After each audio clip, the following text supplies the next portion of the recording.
In the heart of the Yoruba kingdom, a young and somewhat arrogant King Adewale is thrust into the daunting task of finding a queen.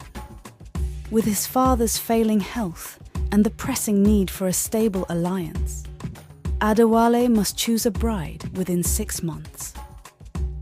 As news of his search spreads across Africa, princesses from far and wide, including the proud Maasai, the noble Hausa, the vibrant Igbo, and the fierce Zulu, prepare to vie for the king's favour.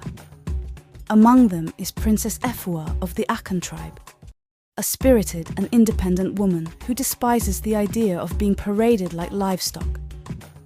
In a daring move, she switches places with her maid, Adwoa, to observe the king without the burdens of royalty.